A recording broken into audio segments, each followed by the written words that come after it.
안녕하십니까. 통일나우의 이영아입니다. 한 주간의 통일 소식 브리핑에서 전해드립니다.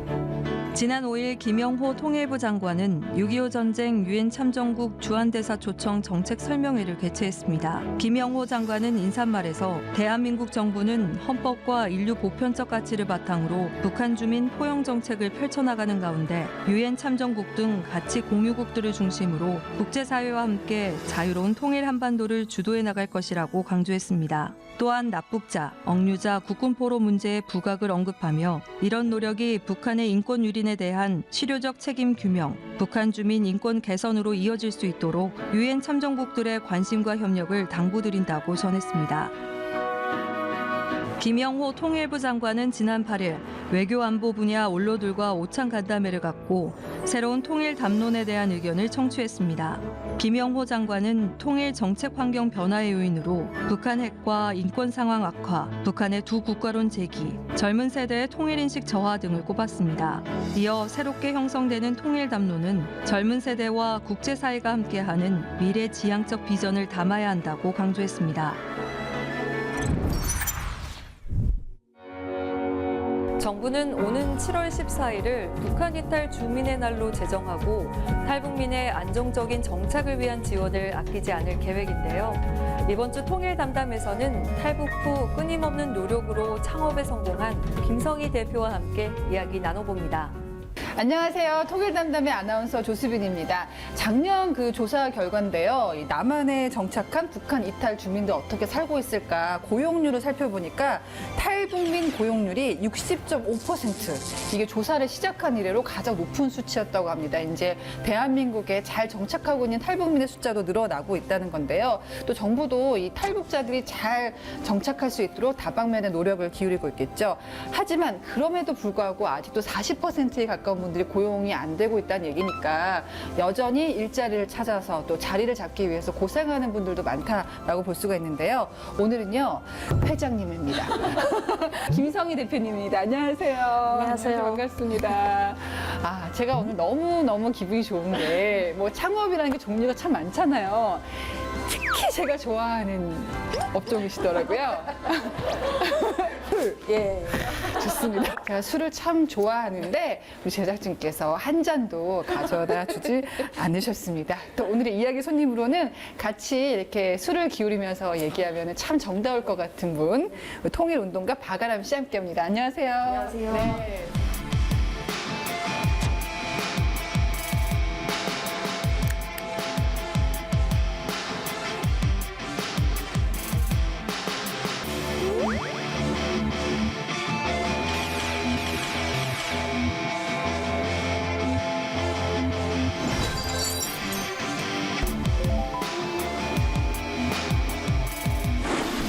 저는요, 취업박람회 이런 거는 뭐 많이 봤는데 탈북민을 대상으로 한 취창업 박람회가 따로 있다는 거를 처음 알았고 여기서 또 주제 발언도 하셨잖아요. 자, 일단은 하나도가 뭐 술을 만드는 곳이다 얘기하셨는데 종류가 많습니다. 술도. 어떤 술을 만드시는 건가요? 함경도에 계시는 저희 외갓집 경주 최씨 가문에 사실은 제사술이었어요. 저희는 쌀이 없잖아요. 힘든 상황인데. 예, 그런 속에서도 외할머니가 이삭을 주어서라도 벼로 그 제사술만은 한 병을 빚어서라도 올려놓으시더라고요. 근데 그게 여기 와서 제가 창업을 하는 과정에 알아보니까 그게 전통주였고 과하주였습니다. 북한의 전통 가양주. 그게 구체적으로 어떤 술인가요? 저희 전통주라고 할 때는 조상대대로 전해져 내려오는 술을 보고 전통주라고 하는데요. 근데 그 술들은 집집마다 엄마들이 손맛이 틀리기 때문에 그 술맛들이 다 틀리고요. 그 술맛으로 인해서 아빠들이 자존심이 탁 서는 어깨가 쭉 펴지는 김장김치랑 비슷한 거죠. 네. 맞아요. 네.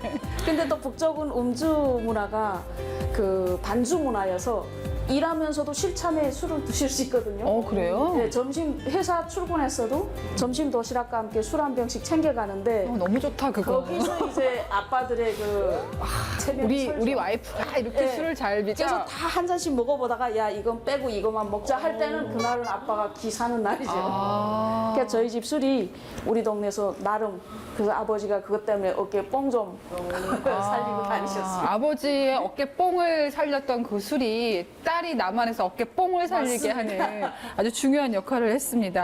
야, 그 남한에서도 과연 그 맛이 통할까요? 처음 맛보신 분이 제 앞에서 술을 확 뱉으셨어요. 아니 이런 걸 어떻게 이것도 먹으라고 줘? 이렇게. 문제는 뭐였냐면요.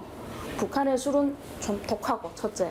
그럴 것 같아요. 이제 러시아 입안에서- 보드카 예. 같을 것 같아요. 입안에서 추우니까. 확 이렇게 쫙 퍼지는 그런 느낌이 있어요. 그런 술 좋아해. 그래서 근데 이분은 제가 보니까 이쪽에 남쪽은 다 순하잖아요. 기온이 따스하고 술도 도수 다 낮은 맞아요. 걸로. 북쪽에서 막걸리를 술이라고 안 하잖아요.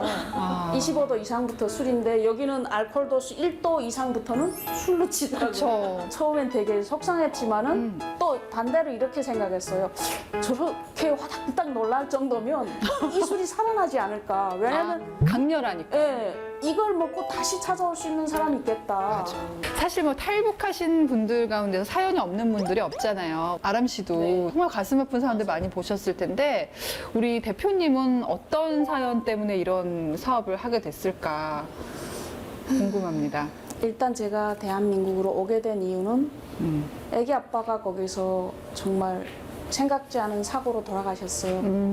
근데 사고로 돌아가실 수 있는 타당성 있는 이유가 아니라 앰뷸런스가 없다 보니까 한 15km를 경미한 사고였지만 한 15km 되는 거리를 산골로 달구지를 타고 병원으로 가다 보니까 그러니까 대한민국에서는 충분히 고칠 수 있는 그건 부상인데. 병도 아니라고 볼 수 있죠. 그냥 부상이겠죠. 네. 여기서 볼 때는. 예. 근데 거기서는 그냥 돌아가실 수 있는 상황이었고 거기 자체는 또 병원이라고 하면 주사약도 내가 사들고 가야 되고 입원하자면 내가 먹을 밥도 내가 가서 챙겨야 되고 이불도 내가 다 싸들고 가야 되고 하는 상황에서 제가 제 딸을 거기서 키우느라면 얘를 지켜낼 수도 없겠다 해서 일단 무작정 왔는데 대한민국에 딱 떨어졌을 때 딸 하나 데리고 좀 막막했을 것 같아요. 엄청 막막했어요. 어떻게 하셨어요, 그러면은? 딸이 지금 이제 2살짜리를 제가 업고 왔거든요. 2살 한국에서 키우는 것도 힘들거든요. 네, 근데 저처럼 뭐 중국을 겪어보지도 않고 저는 그냥 이렇게 자본주의 문화에 물들 새 없이 그냥 여기에 왔거든요. 예.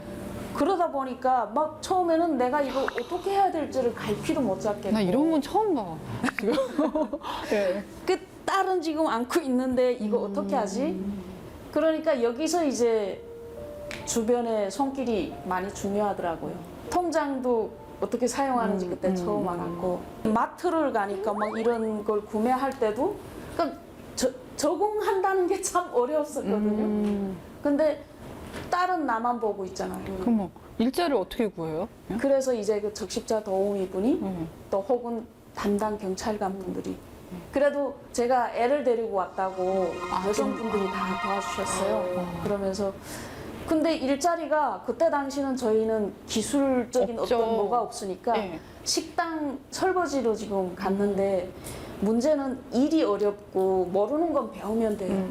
근데 문제는 시간이었어요.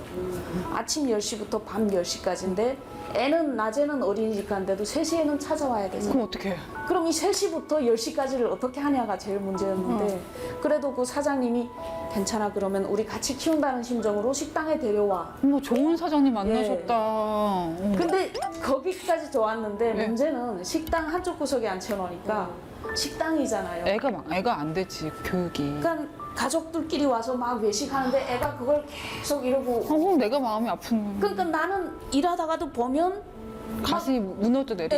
이게 그냥 막 무너지는 거예요. 야 이것도 아니겠다. 근데 경제적인 어떤 자립은 해야 되겠고 그래서 다시 또 친구들한테 저거 해가지고 애를 제대로 키울 수 있는 방법을 찾아서 나선 거죠. 아, 정말 일자리를 구하기가 너무 막막했을 것 같고 제가 진짜 숙연해지는 게 그러면 그 2살 때 딸이 2살 때 왔다는 말씀은 더 어릴 때 북한에서 나오신 거잖아요. 진짜 아기 때. 한돌 생일이 지나서 제가 업고 왔죠. 그래서 저는 사람들이 저한테 거기서부터 오는 그 길을 물어보면 기억을 못 해요. 얘한테만 온전히 모든 생각을 막 아니 그게 집중하고 탈출이 되나요? 애가 울고 막 그럴 텐데. 그게 제일 웃기는 거라니까요. 얘가 탈출을 하는데 소리를 안 내는 거예요. 말을 안 하는 것도 아니고 애들이 뭐 찡얼거리고 엄마가 그러면. 비틀을 하면 아 이렇게 비명을 지르는데 얘는 그 소리를 안 내는 거예요. 그다음에 너무 그게 미안해서 사실 그때 모유 수유를 끝냈었어요. 근데 그다음부터는 그냥 뭘 먹일 것도 마음에 썩 안 들고 해서 그냥 가슴에 모유 수유를 하면서 애를 데려왔고 벌써 지금 본격적인 얘기를 시작도 안 했는데 마음이 왜 울어요? 자, 그럼에도 불구하고 와서 일자리를 구했다고 한들 그게 바로 쉬워지진 않잖아요. 그렇죠. 그래도 나 대한민국을 참 잘했다 생각했던 순간이 있습니까? 있어요. 첫 월급 받았을 때. 얼마인지 기억하세요? 네. 125만 원인지 그때 그 사장님은 정말 많이 생각해서 오늘 여기까지 오게 된 건 저 혼자 잘한 거 아니거든요.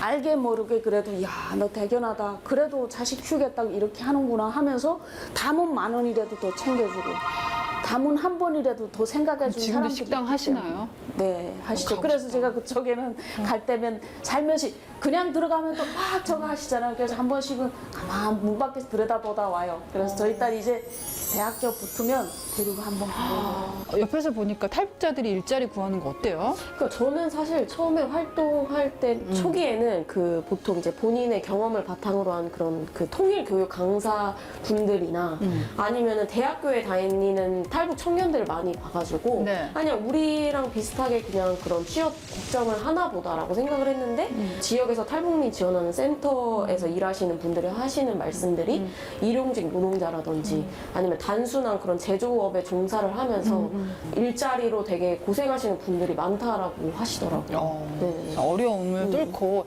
이분은 무려 취업을 하신 게 아니라 저희가 중간 대화들만 살짝 생략하도록 하고요. 너무 길 것 같아서 창업에 성공하셨단 말이에요. 주변에서 대표님처럼 창업에 성공한 탈북민을 좀 많이 보십니까?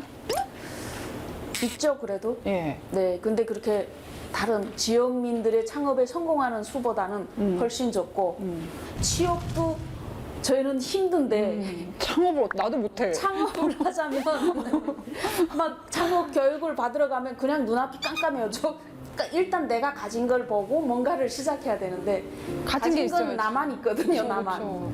근데 누구도 나를 안 믿어줘요. 은행에 가든 또 어디 가서 건물을 임대하자고 하든. 왜냐면 인적인 네트워크도 없잖아요. 그렇죠. 얘는 어느 날 갑자기 원하는데 내가 인적인 네트워크를 마련해야 되고 자금력이 있어야 되고 그다음에 뭐 어떤 아이템에 대한 성공 가능성도 있어야 되겠죠. 근데 왜 술이에요? 술 말고 다른 뭐 보통 많이들 하시는 게 북한 음식점 차리시고 이런 거 많이 하거든요. 제사술을 빚을 때 어릴 때부터 계속 할머니가 아무 이유 없이 그 뭐 가마뚜껑에 지금 물이 더워지면 갈아야 되는 그거라도 시키는 거예요. 예, 손대보고 더워지면 알려라 뭐 이런 거. 생각 없이 그렇게 한 게 어찌 보면 저한테는 지금 어떤 기회를 만들어준 얘기. 나 무슨 드라마 보는 것 같아요. 그 제빵한 김탁구의 술 버전이에요, 이거는. 이제 우리 투자할까요? 왜냐면 할머니께서 그렇게 어렵게 얻어오신 곡식을 가지고 만든 술이었기 때문에 또 얼마나 깐깐하게 가르치셨겠어요, 어린 손녀한테. 내가 가장 잘하는 것은 멀리 있는 게 아니라 어떻게 내 안에 답이 있다는 생각도 듭니다. 자, 이분이 이렇게 수많은 어려움을 딛고 마침내 창업을 합니다. 과연 수월하게 성공을 했을까요? 궁금하시죠? 궁금하면 구독, 좋아요, 알람 설정 눌러주세요. 저희 다음 시간에 뵙겠습니다. 통일 담당.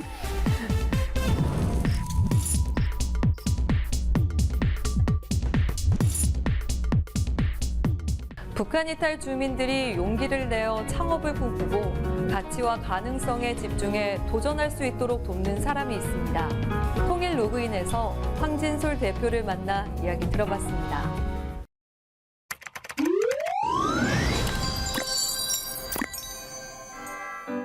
네, 안녕하세요. 저는 사단법인 더브릿지 대표 황진솔입니다. 반갑습니다.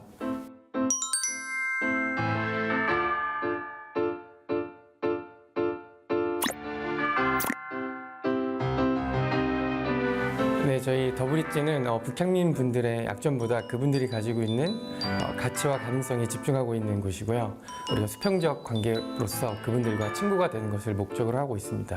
이를 통해 그분들이 창업과 취업을 통해 한국 사회에서 경제적으로 자립할 수 있도록 함께하는 일을 하고 있습니다. 인큐베이터나 투자자도 관심을 갖지 않는 대상이 저는 이제 북향민 창업가라고 생각을 합니다. 일반적으로 창업하는 다른 스타트업에 비해 상대적으로 부족한 부분도 많고 그리고 한국 사회에 적응하는 것조차 힘든 분들이 창업을 한다는 것 자체가 굉장히 어려운 것이거든요. 그래서 저희는 이 북향민 창업가 분들을 위한 좀 특별한 그 인큐베이팅 창업 교육 프로그램이 있어야 된다고 생각을 했고요. 네, 저희는 3가지 방식으로 지원을 하고 있는데요. 처음에는 저희가 8주간의 창업 인큐베이팅 프로그램을 운영을 하고, 그리고 그 기업에 맞게 1대1 멘토링을 연결을 합니다. 이 멘토링의 좀 차별점은 그냥 일정 기간에 멘토링을 하는 것이 아니라 그 멘토링 기간 이후에도 좋은 친구 혹은 멘토로서 그 관계를 계속 유지할 수 있도록 하는 게 이 멘토링의 특징이고요. 그리고 두 번째는 저희가 북향민 창업가분들의 아이템을 홍보 마케팅 해드리고, 그리고 팔로 개척하는 일을 지원해드리고 있습니다. 그리고 마지막으로는 저희가 독자적인 크라우드 펀딩 플랫폼을 운영해서 그분들의 초기 창업 자금을 지원하는 일, 이렇게 3가지를 저희는 지원하고 있습니다. 창업 지원에서 가장 힘든 부분은 한국 사회에서 이제 탈북민을 바라보는 편견인 것 같아요. 계약 직전까지 이제 다른 기업과 사업에 대한 논의를 하다가 북에서 온 사람이 창업가라는 걸 알고 계약을 파기한 케이스도 많이 있고요. 북에서 오신 분들은 한국 사회에 대한 그 의심도 있고요. 그래서 서로 간의 존중과 신뢰, 그런 라포가 형성되기가 굉장히 어렵습니다. 1기에 수료한 북향민 창업가분들이 저희 프로그램을 같이 기획하고, 그분들이 저희 프로그램 이제 신규로 들어오시는 참가자들에게 OT도 진행하시거든요. 항상 남한 사람들이 주도하는 북향민 무슨 프로그램 이런 것들이 좀 대부분인데, 저희는 북향민 분들이 가지고 있는 가치와 가능성, 그분들의 강점에 집중해서 그분들이 잘하실 수 있는 부분들을 앞으로 내세워드리고, 또 저희 남한 사람들이 잘하는 것을 저희가 함께 지원해드리는 방식의 프로그램들이 많아졌으면 좋겠고, 저희 더브릿지가 그런 일들을 실험적으로 해오고 있다고 생각합니다.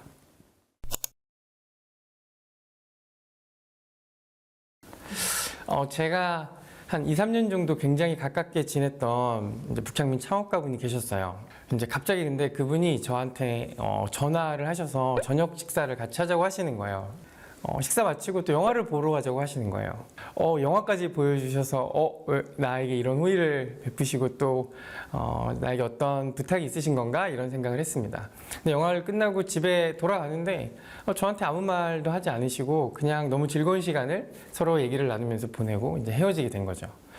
그리고 이제 집에 오는 지하철에서 제가 뒤통수를 크게 세게 한 대 얻어맞은 것 같은 충격이 있었습니다. 어쩌면 이 북향민 창업가분은 저를 그냥 한 명의 친구로서 같이 밥 먹고 싶었고 영화 보고 싶어서 저를 불렀고, 그리고 그냥 그렇게 시간을 보낸 것뿐인데, 저는 그분을 어떤 제가 도움을 줘야 하는 수혜자로 바라봤던 제 모습이 참 부끄러웠고, 북향민 창업가분에게 저를 이렇게 좋은 친구로 생각해 주셔서 되게 감사했고, 저도 더 그분을 그렇게 대할 수 있는 의미 있는 계기가 되었던 것 같습니다.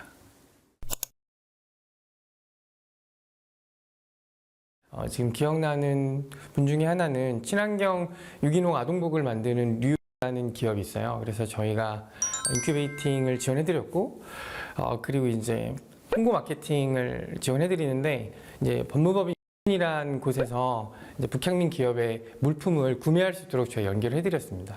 출산한 임직원 대상으로 제공하는, 그래서 이건 하나의 사례이기도 하지만 이런 식의 다양한 이제 북향민 제품들을 저희가 한국 기업들이 구매할 수 있도록 홍보해드리고, 한국과 또 북향민 기업들이 성장할 수 있도록 저희가 다양한 연계 프로그램들을 진행하고 있습니다.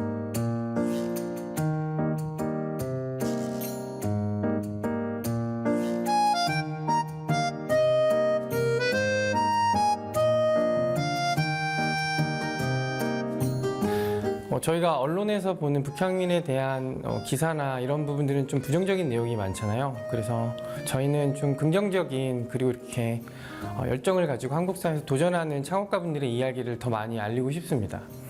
이제 더 브릿지라는 기관의 이름처럼 저희를 통해 한국의 많은 분들이 북향민 분들과 소통하고 좋은 친구가 되게 하는 것이거든요. 그래서 이런 북향민 분들의 창업 혹은 취업을 지원하시고자 하고 좋은 친구가 되고자 하는 분들이 있으시면 저희한테 연락 주시면 저희가 그런 북향민 분들과 연결해드리고, 여러분들이 또 좋은 언니, 오빠, 또 친구로서 정말 한 명의 좋은 북향민 친구를 만들어 갈 수 있으면 좋을 것 같습니다. 네, 감사합니다.